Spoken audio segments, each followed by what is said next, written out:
மத்தியஸ்தராம் இயேசு கிறிஸ்துவின் நாமத்தில் வாழ்த்துக்கள். யோபு 9ஆம் அதிகாரம் 33ஆம் வசனத்தில் யோபு இப்படியாய் ஜெபிக்கிறதாக எழுதப்பட்டிருக்கிறது. நான் அவருக்கு பிரதியுத்தரம் சொல்லுகிறதற்கும் நாங்கள் கூடி நியாயத்திற்கு வருகிறதற்கும் அவர் என்னைப் போல மனுஷன் அல்லவே. எங்கள் இருவர் மேலும் தன் கையை வைக்கத்தக்க மத்தியஸ்தன் எங்களுக்குள் இல்லையே என்று இங்கே ஒரு விண்ணப்பத்தை யோபு செய்கிறதாக எழுதப்பட்டிருக்கிறது. மத்தியஸ்தர் என்று சொன்னால், இன்றைக்கு ஒரு குற்றவாளி ஒருவன் கூண்டிலே நிற்கிறான், அங்கே நீதிபதியாக ஒருவர் உட்கார்ந்திருக்கிறார். அவர்களுக்கு இடையிலே இந்த குற்றவாளியினுடைய காரியங்களை எடுத்து சொல்லுகிற ஒரு லாயராக அல்லது வக்கீலாக வாதாடுகிறவர்களை குறிக்கிறதாக நாம் பார்க்கிறோம். 2 பேருக்கும் நடுவாக பேசுகிற ஒரு நபரை குறித்து இப்படியாய் நாம் சொல்லுகிறோம்.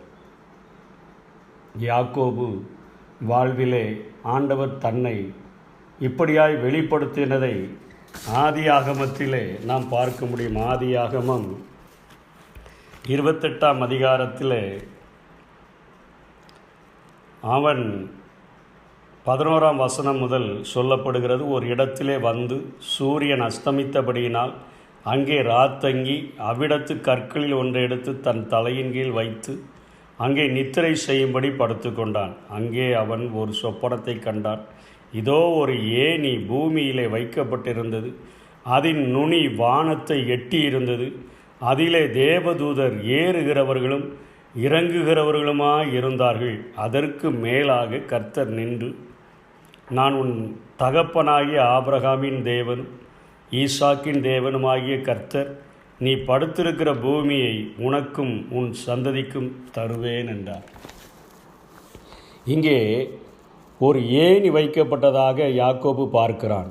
அது பூமியிலே வைக்கப்பட்டிருக்கிறது. அதனுடைய நுனி வானத்தை எட்டியிருப்பதாக காட்டப்படுகிறது. அநேக இடங்களிலே பழைய ஏற்பாட்டிலே இயேசு தன்னை இப்படிப்பட்ட காரியங்களின் மூலமாய் வெளிப்படுத்துகிறதை பார்க்கிறோம்.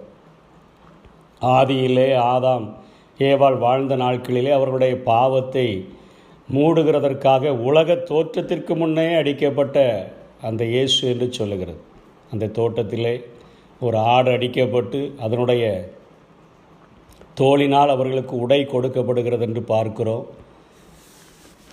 இஸ்ரவேல் ஜனங்களை குறித்து பார்க்கும் பொழுது அங்கே உயர்த்தப்பட்ட வலு சர்ப்பமாக அவர் உருவகப்படுத்துகிறதை பார்க்கிறோம். இங்கே யாக்கோபுக்கு தன்னை ஆண்டவர் ஒரு மத்தியஸ்தராக பூமியையும் வானத்தையும் இணைக்கிறவராக அங்கே தன்னை வெளிப்படுத்துகிறதை பார்க்கிறோம். மண்ணான மனுஷனையும் விண்ணிலே வாழ்கிற வானம் எனக்கு சிங்காசனம், பூமி எனக்கு பாதபடி என்று சொல்லுகிற என் தேவாதி தேவனையும் இணைக்கிற ஒரு மத்தியஸ்தராக, வானத்திற்கும் பூமிக்கும் நடுவாக தொங்கின இயேசு அன்றைக்கு எப்படி யோபுவினுடைய ஜெபத்திற்கு எனக்கும் அவ்வளோ பெரிய ஆண்டவருக்கும் இடையிலே என்னுடைய காரியங்களை குறித்து பேசுகிறதற்கு ஒருவரும் இல்லையே என்று புலம்பின அந்த யோபுவினுடைய ஜெபத்திற்கு பதில் தருகிறது போல, இன்றைக்கு நமக்காக ஒரு பிரதான ஆசாரியனைப் போல ஒரு புதிய உடன்படிக்கையின் மத்தியஸ்தராக நமக்கு விரோதமாக எழுதப்பட்ட கட்டளைகளால் நமக்கு விரோதமாக எழுதப்பட்ட எல்லா விதமான கற்பனைகளையும் எழுத்துக்களையும் சிலுவையின் மேல் ஆணியடித்து சிலுவையின் மேல் வெற்றி சிறந்தவர் மாத்திரமல்ல, இன்றைக்கும் தன்னுடைய சொந்த இரத்தத்தினாலே ஒரு பிரதான ஆசாரியனைப் போல மகா பரிசுத்த ஸ்தலத்தில் பிரவேசித்து பிதாவினிடத்தில் நமக்காக வேண்டுதல் செய்கிறவராய் இருக்கிறார். எபிரேய ஆக்கியோன் மிகவும் தெளிவாக சொல்லுகிறார். எபிரேயர் 12ஆம் அதிகாரம் 24ஆம் வசனத்திலே அவரை அத்தனையாய் தெளிவுபடுத்தி அவர் சொல்லுகிறதை பார்க்கிறோம். புது உடன்படிக்கையின் மத்தியஸ்தராகிய இயேசுவினிடத்திற்கும் ஆபேலின் இரத்தம் பேசினதை பார்க்கிலும் நன்மையானதை பேசுகிற அந்த இயேசு கிறிஸ்துவின் இடத்திற்கும் வந்து சேர்ந்தீர்கள் என்று.